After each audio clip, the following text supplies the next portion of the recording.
Hello प्यारे बच्चों, तो स्वागत है आप सभी का हमारे new online class notebook Educare 2.0 में। आई होप कि आप बहुत अच्छे होंगे और आपकी जो पढ़ाई चल रही होगी वो भी बहुत अच्छे चल रही होगी। हमने ये जो जर्नी शुरू किया है आप लोगों के साथ, ये बहुत बेहतर जा रहा है। तो उम्मीद है कि ये हमारा जो तीसरा वीडियो है, आप इससे पहले की दो वीडियो को आप देख चुके होंगे, जिसमें हमने मैथमेटिक्स और साइंस के सिलेबस के बारे में बात किया था। ये वीडियो, आज की जो वीडियो है वो बिहार बोर्ड में जो मैट्रिक का एग्जाम होता है उसके जो हिंदी है, इसके लिए स्पेशल है कि हिंदी का जो सिलेबस है वो क्या है, बुक्स के से कितने सवाल आते हैं, ग्रामर से कितने सवाल आते हैं, एवरीथिंग इस वीडियो में कवर करने वाले हैं। हम कैसे बेहतर अंक भी प्राप्त कर सकते हैं। अगर आप पिछले दो वीडियो नहीं देखे हैं तो आप इस वीडियो को देखने के बाद उन्हें भी आप देख लीजिए, वो उसका लिंक नीचे डिस्क्रिप्शन बॉक्स में आपको मिल जाएगा। उम्मीद है कि आपको वो वीडियो भी बहुत बेहतर लगेगा। इस वीडियो को देखने के बाद आपको इस सिलेबस से जुड़ा हुआ कोई भी वीडियो देखने की आवश्यकता नहीं होगी, और सिलेबस समझना बहुत जरूरी है ना। तो चलिए शुरू करते हैं आज की वीडियो। आज हम देखने वाले हैं कि जो हिंदी है उसका क्या सिलेबस है, उसका क्या एग्जाम पैटर्न है और बुक कौन सा है। इसमें आपको जो बुक मैं बताऊंगा बस वही बुक पढ़ने हैं और कैसे हम स्कोर कर सकते हैं। हिंदी एक ऐसा विषय है, ये एक भाषा है, आपको पता होगा कि इसमें व्याकरण भी होता है। जो भी भाषा का पेपर है, जैसे कि हिंदी हो गया, संस्कृत हो गया और अंग्रेजी हो गया, तो इन सब में जो भी भाषा का पेपर है उन सारे भाषा के पेपर में आपको ग्रामर भी पढ़ना होगा, जिसको व्याकरण कहते हैं। तो इसमें हिंदी के पेपर में 100 में 100 मार्क्स लाना मुश्किल है। 100 में 100 मार्क्स बहुत कम लोगों को आता है, नहीं भी आता है। हाँ, लेकिन आप 96, 97, 98 तक क्रॉस कर सकते हो, 99 भी ला सकते हो। 100 में 100 लाना थोड़ा सा डाउटफुल है, 100 में संदेह रहता है। लेकिन कई सारे बच्चे 96, 97, 98, 99 तक ला चुके हैं। उम्मीद है कि आप यदि बेहतर ढंग से तैयारी कर लेंगे तो आप भी 96, 97, 98, 99 के आसपास पहुंच सकते हैं। तो आइए शुरू करते हैं आज की वीडियो। ये जो जीरो से हीरो का सफर शुरू हुआ है, इसमें आपका साथ चाहिए। आप हमें सपोर्ट कीजिए, हमारे वीडियोस को उन सारे बच्चों के साथ शेयर कीजिए जो क्लास 10th में हैं। तो शुरू करते हैं आज की वीडियो। हम सबसे पहले बात करेंगे हिंदी में। तो हिंदी जो एक है, आप सबको पता है कि हिंदी एक भाषा है, और भाषा में जो आपका एग्जाम होगा, उन एग्जाम में जो 10th की जो सिलेबस है उसमें बुक्स भी पढ़ने हैं आपको और व्याकरण भी पढ़ने हैं। व्याकरण का कोई निश्चित क्लास नहीं होता, सारे बच्चे वही पढ़ते हैं। 6th में है, 7th में है, 8th में है, 9th में है, 10th में है। थोड़ी सी स्टैंडर्डिटी बढ़ जाती है ना। तो हम सबसे बात करें पहले कि अगर हिंदी का जो बुक है वो सबसे पहले बात देखिए कि हिंदी में आपको दो बातें पढ़नी है। फर्स्ट बात तो ये कि आपको जो पढ़ना है हिंदी में, वो आपको पढ़ना है कि हिंदी के जो बुक्स है वो बुक कौन है, और साथ में कि हिंदी में जो आपको व्याकरण भी कुछ पढ़ना है। व्याकरण की कौन कौन सी टॉपिक आपको पढ़ने हैं वो सब मैं आपको बताता हूँ। कौन सा टॉपिक ज्यादा इंपॉर्टेंट है ये भी मैं आपको बताता हूँ। पहले मैं समझता हूँ कि आपको ये बता दूं कि आपको कौन सा बुक चाहिए। बुक जो आपको चाहिए होता है, हमने पिछले मैथ्स और साइंस के बुक में बात किया था एनसीईआरटी को। तो जो एनसीईआरटी का जो बात है वो हम मैथ्स और साइंस में रख सकते हैं, एसएसटी में रख सकते हैं। लेकिन बिहार न क्या करता है कि अपने हर एक राज्य ऐसा करता है कि जो उसका राजकीय भाषा है उस राजकीय भाषाओं को अपने हिसाब से पढ़वाता है।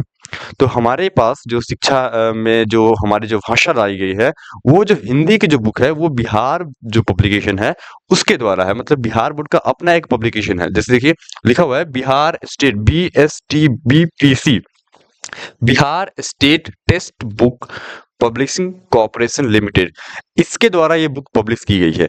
एनसीईआरटी की भी हिंदी है लेकिन वो सीबीएसई वालों के लिए है। बिहार में जो हिंदी चल रहा है 10th के लिए वो ये, उसका नाम है गोधली भाग 2। आपने 9th क्लास में पढ़ा होगा गोधली भाग 1। और दूसरा बुक, आपको दो बुक पढ़ने हैं। दूसरा बुक का नाम है वर्णिका भाग 2। आपने 9th में भी पढ़ा होगा दो हिंदी के बुक, एक गोधली भाग 1 और वर्णिका भाग 1। ठीक है, ये हमारा मेन बुक है और ये हमारा पूरक हिंदी है। इसमें लिखा हुआ है पूरक हिंदी पाठ्य पुस्तक।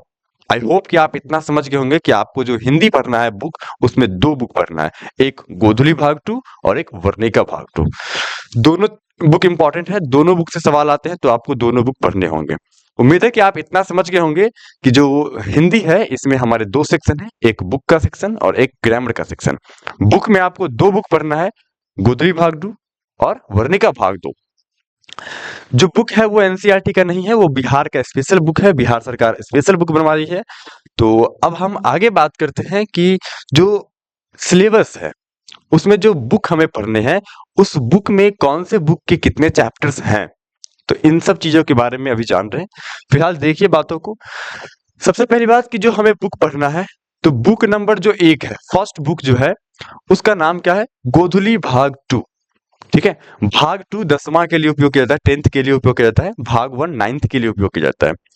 इस गोधुली भाग 2 में कुल हमें पढ़ने हैं कितने चैप्टर्स? चैप्टर्स पढ़ने हैं टोटल 24 जिसमें गद्य के 12 चैप्टर्स हैं और पद्य के 12 चैप्टर्स हैं। गद्य बोले तो इसमें शामिल होता है कहानी, इसके अलावा निबंध, ललित रचना, इन सारे चीजों का जो संग्रह होता है वो गद्य होता है। तो गद्य में हमें 12 चैप्टर्स है और पद्य मतलब हमें कविता पढ़ना है या दोहा कह सकते हैं, कविता के रूप में आपको लिखा रहेगा। तो ये होता है कितने चैप्टर्स? 12। तो 12 इसके और 12 इसके, टोटल कितने? 24। मैं जब आपको एग्जाम पैटर्न बताऊंगा तो आपको ये बताऊंगा कि आपको हिंदी का बुक से कितना सवाल आने वाला है। तो वह थोड़ी देर वेट कीजिए, वीडियो को लास्ट तक देखिए तो पूरा समझ में आ जाएगा आपको।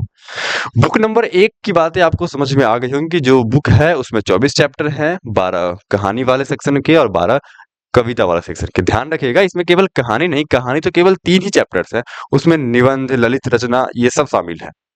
आगे बुक नंबर 2 मतलब दूसरा जो बुक है हमारा, उसमें हमें पढ़ना है, उस बुक का नाम क्या है? वर्णिका भाग 2। और इस बुक में हमें टोटल 5 चैप्टर्स पढ़ने हैं और पांचों के 5 गद्य है, मतलब कहानी है। पांचों के 5 ध्यान रखिएगा क्या है? कहानी है। और एक ऐसा बुक है इसमें जो भी कहानी है, उस सब कहानी सुनने में आपको बहुत मजा आएगा, है ना? तो बहुत इंटरेस्टिंग है। तो आप इसके ये चैप्टर 5 है इसमें पढ़ने, लेकिन ये आपको एटलीस्ट 15 अंक देगा, 15 अंक से कम नहीं देगा। तो इस बात को बहुत इंपॉर्टेंट, 5 चैप्टर है, 5 दिन में आप निपटा दोगे और 15 नंबर फिक्स कर लोगे कि आएगा तो आएगा तो आएगा, है ना?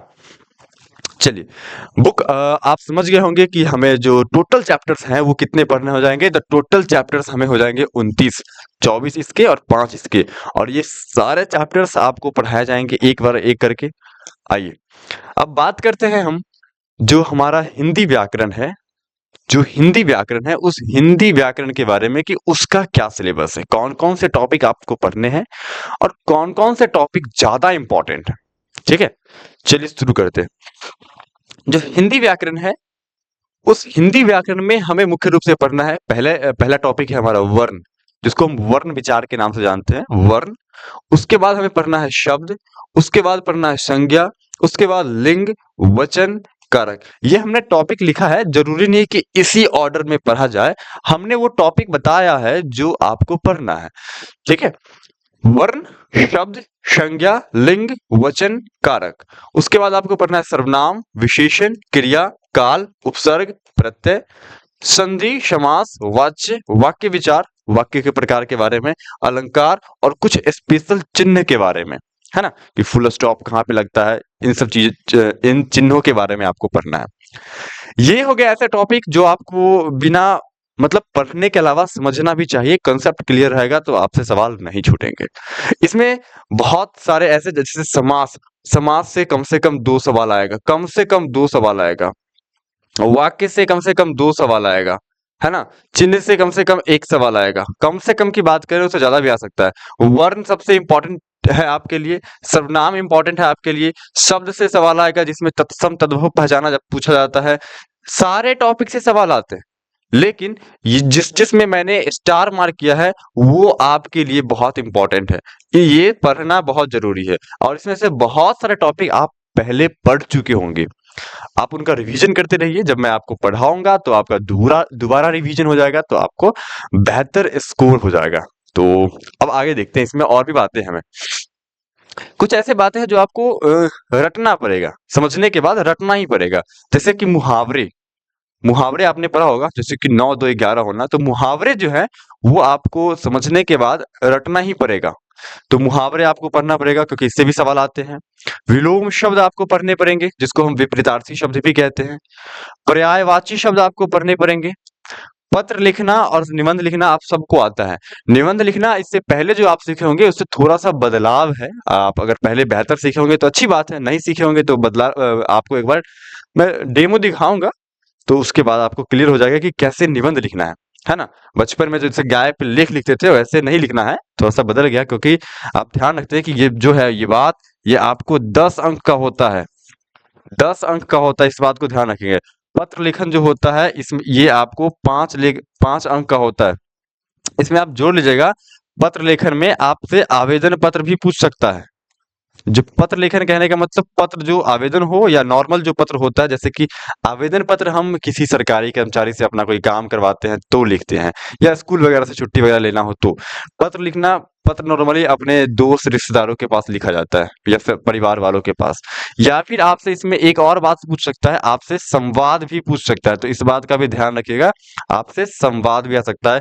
सारे इंपॉर्टेंट और आसान टॉपिक है। 5 नंबर हर साल ये फिक्स है और 10 नंबर ये फिक्स है। अनेक शब्दों के लिए एक शब्द ये भी आपको रटना पड़ेगा, इससे भी 2-3 अंक आ ही जाते हैं। तो ये रहा हमारा हिंदी का सिलेबस जो आपको पढ़ना है।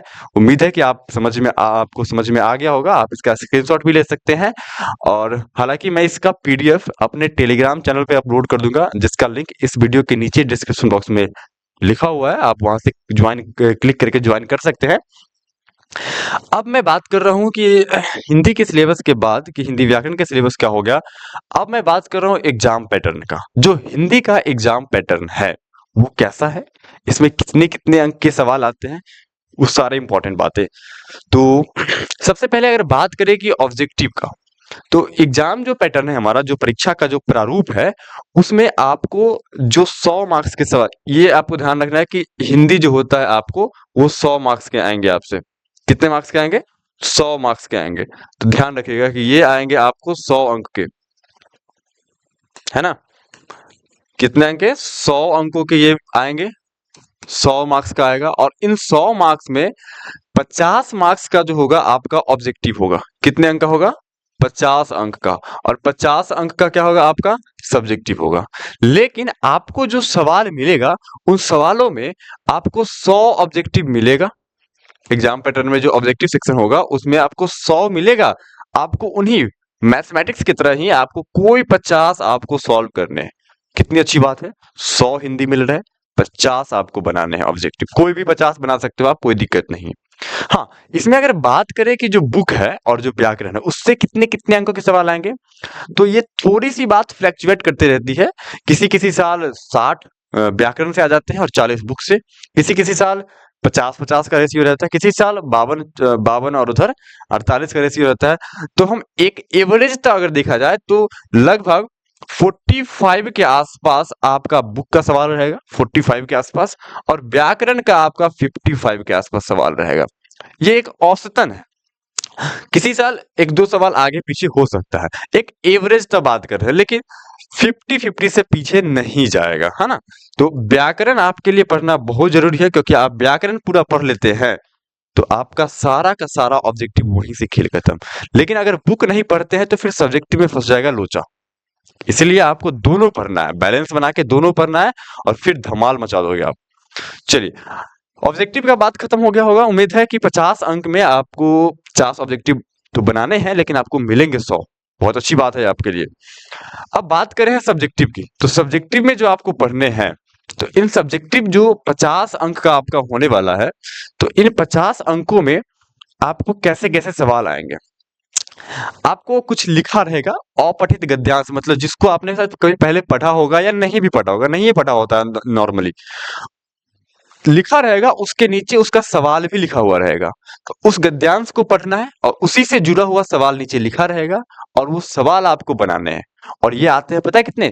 20 अंक के। आपको 4 ऐसे गद्यांश मिलेंगे और आपको केवल 2 उसमें से सॉल्व करने हैं, और हर गद्यांश 10 अंक के होंगे। तो समझिए कि टोटल कितने होंगे जाएंगे, ये आपको 20 अंक के हो जाएंगे। कितने अंक के? 20 अंक के। एक गद्यांश 10 अंक का, आपको 2 बनाने हैं, तो कितने? 20। और 4 आपको मिलेंगे, इसमें से कोई आपको 2 ही सॉल्व करना है। ये इंपॉर्टेंट बात, अच्छी बात है ना, कि 4 में से जो आपको आसान लगे 2 सॉल्व कर लीजिए। हालांकि सारा का सारा आसान ही रहता है, तो बच्चा नॉर्मली एक लाइन से ही बना लेता है। उसके बाद निबंध के बारे में आपको बात करना है कि निबंध जो आपको बताया अभी जस्ट कि निबंध आपको मिलेंगे 5 टॉपिक, आपको बनाने हैं केवल एक। 5 अलग-अलग टॉपिक से आपको निबंध मिलेंगे। उस निबंध में से आपको कोई एक टॉपिक पे निबंध लिखना है, और निबंध जो लिखते हैं हम वो नॉर्मली 200 से 250 शब्दों के बीच, 200 से 250 शब्दों के बीच आपको लिखना होगा। तब आपको कितने अंक मिलेंगे? 10 अंक मिलेंगे। इस बात को भी ध्यान रखेंगे।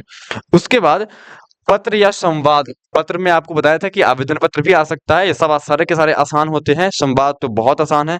संवाद कहने का मतलब बातचीत। संवाद कहने का मतलब बातचीत। जैसे दो लोगों के बीच, जैसे महंगाई बढ़ गई तो दो लोगों के बीच क्या बातचीत हो सकती है, ऐसा। या फिर कोई बीमार हो गया है, इस पर क्या बातचीत हो सकता है, या डॉक्टर रोगी के बीच क्या बात हो सकती है। तो ये संवाद होता है। संवाद मतलब बातचीत। तो इसमें कम से कम 2 विद्यार्थी या 2 लोग चाहिए। तो संवाद भी आपसे पूछ सकता है, बहुत आसान होता है। आपको पत्र, संवाद या आवेदन पत्र, इन 3 में से कोई 2 बात आपको लिखनी होगी, दी जाएगी, और उन 2 में से आपको बनाना केवल एक है। कोई बच्चा जिसको संवाद लिखना अच्छा लगता है, आसान लगता है, तो संवाद बना लेता है, तब भी 5 ही अंक मिलेंगे।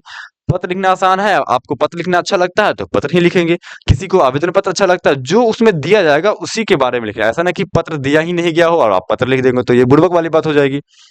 तो इन दोनों में से कोई आपको कोई एक बनाना है, तो ये आपको कितने अंक का हो जाएगा? ये आपको 5 मार्क्स का हो जाएगा, 5 अंकों का हो जाएगा। तो यूं समझ लीजिए कि इन 35 अंकों में, ये जो 35 अंक है, इस 35 अंक में आपको कोई ज्यादा मेहनत नहीं है, बस प्रैक्टिस करना है। कुछ रटना नहीं है इसमें, प्रैक्टिस। ये आप देख के ही बना लोगे, 1-2 बार घर पे प्रैक्टिस करोगे, इनफ है। निबंध में आपको चाहिए ज्ञान। ज्ञान चाहिए, क्योंकि निबंध जब तक आप बातों को समझोगे नहीं, पढ़ोगे नहीं, तब तक निबंध नहीं लिख पाओगे। आपके पास शब्द ही नहीं रहेंगे, आपके पास शब्द ही खत्म हो जाएंगे। इसलिए निबंध लिखने से पहले निबंध के बारे में पढ़ना जरूरी होता है। जैसे कि आपको दुर्गा पूजा के बारे में कहा जाए, तो आप लिख तो लोगे, लेकिन 250 शब्द तक पुराना होगा ना, तो इसमें आप फंस सकते हो। तो इसलिए पहले पढ़ना जरूरी है। इसलिए आप निबंध लिखने से पहले निबंध के बारे में पढ़ेंगे कि कोई टॉपिक आपको मिलेगा तो क्या-क्या बातें कैसे-कैसे लिखा जाएगा। तो इन 35 अंकों में आप ध्यान रखेंगे कि इसको प्रैक्टिस करके ही आप एग्जाम में जाएंगे। जो बच्चे अभी 10th में हैं, मतलब जिनका 2025 में ही एग्जाम होने वाला है, वो इन सभी को ध्यान में रखेंगे। उनके लिए भी वीडियो इंपॉर्टेंट हो सकता है ये वाला। अब बात करते हैं कि आपका जो बुक है, तो ये बात आपके बुक से ही आएंगे। जो शॉर्ट क्वेश्चन होंगे, यानी कि जो 2 मार्क्स वाला सवाल होगा, आपको मिलेंगे 10, आपको बनाने केवल कितने हैं? 5। बहुत इंपॉर्टेंट बात है। आपको मिलेंगे कितने? 10, और आपको बनाने कितने हैं? 5। तो ये आप ध्यान रखिएगा। और एक बात, जैसे अगर बात करें कि व्याख्या करना है आपको, तो जो व्याख्या होगा ये भी देखिए। तो जो व्याख्या होगा, उस व्याख्या में आपको 2 मिलेगा। एक कहानी सेक्शन का, मतलब एक गद्य का और एक पद्य का। फर्स्ट बुक का ही आएगा, ध्यान रखिएगा, फर्स्ट बुक का आएगा। तो एक गद्य का और एक पद का, तो उसमें से आपको 2 मिलेगा, और उसमें से आपको बनाने कितने हैं? 1। 2 मिलेंगे आपको, बनाने कितने हैं? 1। तो ध्यान रखेंगे, तो आपको जो ये जो टोटल हो जाएगा, हर एक 5 अंक का होता है। कितने अंक का होता है? 5 अंक का। तो आपको यहाँ पे ये भी आपको 5 अंक देगा, और ये आपको कितना देगा? 2 अंक का एक होता है, तो 10 अंक। तो आपको ये टोटल ऐड करेंगे तो ये 50 अंक पूरा ही जाएगा ना। 10, 10, 20, 20, 40, 5, 5, 10, 50। तो ये 50 अंक आपको कंप्लीट हो जाएंगे। हाँ, एक और बात, आपका जो सेकेंड बुक है, उस सेकेंड बुक से ये जो 10 सवाल मिलेंगे, इन 10 में से आपको सेकेंड बुक से आपको कितने मिलेगा? सेकेंड बुक से आपको मिलेगा 2 या 3। किसी किसी साल 2 पूछता है, किसी किसी साल 3। हम 2 लेके ही चलते हैं। तो 2 दूनी 4 अंक, और ऑब्जेक्टिव में आपसे पूछेगा कम से कम 10 या 11 सवाल। तो कुल मिला के सेकेंड बुक इंपॉर्टेंट है आपके लिए, फर्स्ट बुक भी इंपॉर्टेंट है। सेकेंड बुक से 15 अंकों के सवाल आएंगे लगभग, और बाकी जो लिटरेचर का जो बुक का बात होगा, वो सब फर्स्ट बुक से आएगा। तो उम्मीद है कि आप इतना बात समझ गए होंगे कि क्या इसका एग्जाम पैटर्न है। इन 35 अंकों में आपको बस प्रैक्टिस करनी होती है। इसके लिए आपको कहानी पढ़ना होगा, कविता पढ़ना होगा, तो आपसे सवाल बनेगा। और व्याख्या के लिए आपको ध्यान से कविता और कहानी को पढ़ना होगा। जैसे जो कविता आप पढ़ेंगे, व्याख्या में क्या होता है कि आपको किसी कविता का 2 लाइन या 4 लाइन आपको दे देगा और कहेगा कि इसकी व्याख्या कीजिए। तो व्याख्या करने का मतलब वो पंक्ति कहाँ से लिया गया है, उसके लेखक कौन है, इन सारे चीजों के बारे में एक फॉर्मेट तैयार होता है। मैं उस आपको सारा चीज करवाऊंगा। फिलहाल अभी आपको समझना था कि एग्जाम पैटर्न क्या है। उम्मीद है कि आप इन सारी बातों को समझ गए होंगे। एक बार शॉर्टली रिवाइज कर लेते हैं इससे कि आपको 100 मार्क्स का हिंदी है, जिसमें से ऑब्जेक्टिव आपके 50 अंक के होंगे, लेकिन 50 आपको बनाने हैं, आपको मिलेंगे कितने? 100 ऑब्जेक्टिव, जिसमें से लगभग बुक का 45 के आसपास और व्याकरण का 55 के आसपास का सवाल रहेगा। सब्जेक्टिव में जो 50 अंक आपका है, उसमें से अपठित गद्यांश आपके 20 अंक के होंगे, 4 गद्यांश मिलेंगे, आपको 2 बनाने हैं। निबंध में 5 टॉपिक मिलेंगे, उसमें से किसी एक टॉपिक पे लिखना है 200 से 250 शब्दों में, और वो कितने के अंक के होंगे? 10 अंकों के होंगे। और पत्र, आवेदन पत्र या संवाद में आपको एक आपको लिखना है, 2 आपको मिलेंगे, कितने अंक के होंगे? 5 अंकों के होंगे। और जो शॉर्ट क्वेश्चन होंगे, उन शॉर्ट क्वेश्चन में आपको 10 सवाल मिलेंगे, 5 आपको बनाने हैं। उन 10 सवालों में से 2 या 3 सवाल आपको मिलेंगे कहाँ से? सेकंड बुक से। तो टोटल आपको ये कितने अंक हुए हैं? 10 अंक के। और व्याख्या आपको एक कहानी से और एक कविता, मतलब गद्य से, फर्स्ट बुक का जो गद्य भाग और पद्य भाग है, उन दोनों से एक-एक मिलेगा। किसी भी चैप्टर का आ सकता है। तो जब कविता आप पढ़ेंगे तो सारे चैप्टर्स आपको पढ़ने पड़ेंगे। तो आपको 2 मिलेंगे और आपको 1 बनाने हैं। तो टोटल कितने अंक हो गए? 50। उम्मीद है कि आप यहाँ तक हमारी बात समझ गए होंगे। आइए अब आगे की बात करते हैं। फिर बात वही आई कि हम कैसे स्कोर कर सकते हैं बेहतर। बेहतर स्कोर करने के लिए हिंदी में प्रैक्टिस बहुत ज़रूरी है। प्रैक्टिस नहीं होगा, नहीं हो पाएगा। इसीलिए अभी आपके पास पूरा साल भर का समय है, और इस साल भर में आप इतना मेहनत कीजिए कि आप क्वेश्चन देखते ही आसानी से सॉल्व कर सकते हैं। और उम्मीद है कि आप कर लेंगे, यदि आप हमारी वीडियोस को लगातार देखेंगे और सिलेबस को बार-बार पढ़ने के बाद रिवीजन भी करना ज़रूरी होता है। फिर वही बात बोलना चाहेंगे कि बात नंबर 1, हमारा पहला जो सोच होना चाहिए, पूरा सिलेबस पढ़ना चाहिए। तो हिंदी का जो सिलेबस है, आपको पता होगा कि हिंदी के सिलेबस में आपको बुक भी पढ़ना है और ग्रामर पढ़ना है। तो आप बुक और ग्रामर दोनों को बैलेंस बना के पढ़ते रहिए। और पढ़ने के बाद पूरा जब आपका सिलेबस कंप्लीट हो जाए, आप देख लेंगे एक बार हमारी वीडियोस में से, आप बातों को लिख लेंगे ताकि आपको समझ आए कि आपको कौन-कौन सी टॉपिक पढ़नी है। तो उन सारी टॉपिक्स को कंप्लीट करने के बाद आपको रिवाइज भी करते रहना है। जब एक बार रिवीजन कंप्लीट हो जाए, फिर आप मॉक लगाइए। आपके स्कूल में हर कुछ समय पर एग्जाम होते रहता है, तो आपको यो एक रिवीजन का ही जरिया मिल जाएगा कि आपने जो पढ़ा है पिछले 1 महीने में, 1.5 महीने में, उसको आप रिवीजन करके दिखाइए। मतलब आप टेस्ट मारिए, टेस्ट लगाइए, और आपको अनुमान हो जाए कि आप कितना जानते हैं। और बात नंबर 3 की, हमें मॉक टेस्ट देना होगा। वो जो टेस्ट के बारे में, मॉक टेस्ट तो आप समझ ही गए होंगे अब तक, कि जो पूरे चैप्टर्स का जो रिवीजन होता है, क्वेश्चन के रूप में आपको आता है, जिसको हम क्वेश्चन प्रैक्टिस कहते हैं, उसी को मॉक टेस्ट भी कहते हैं। और उम्मीद है कि आपको ये वीडियो बहुत अच्छा लगा होगा। तो कृपया हमारे चैनल को सब्सक्राइब कीजिए, वीडियो को एक लाइक जरूर कीजिए, और एक प्यारा सा कमेंट, आपका जो फीडबैक है, आप जो हमसे कुछ पूछना चाह रहे हैं, वो आप पूछ सकते हैं कमेंट के माध्यम से। और साथ में इस वीडियो को उन सारे बच्चों के साथ शेयर कीजिए जो क्लास 10th में है और 2026 में एग्जाम देने वाले हैं। और वीडियो को देखने के लिए बहुत बहुत धन्यवाद। मिलते हैं हम अगली वीडियो में किसी अगले एक विषय। आपको अब 2 विषय और बच गए हैं। 3 विषय मुख्यतः बचे हुए हैं। हमने 3 विषय का कंप्लीट करा दिया है, मैथ्स, साइंस और ये हिंदी। इसके बाद बच गया संस्कृत, इंग्लिश और सोशल साइंस। तो हम इन तीनों का भी पूरा डिटेल जो एग्जाम पैटर्न है, उन सारे बातों को एक पार्टिकुलर वीडियो बना के समझाएंगे। तब तक के लिए जय हिंद, जय भारत।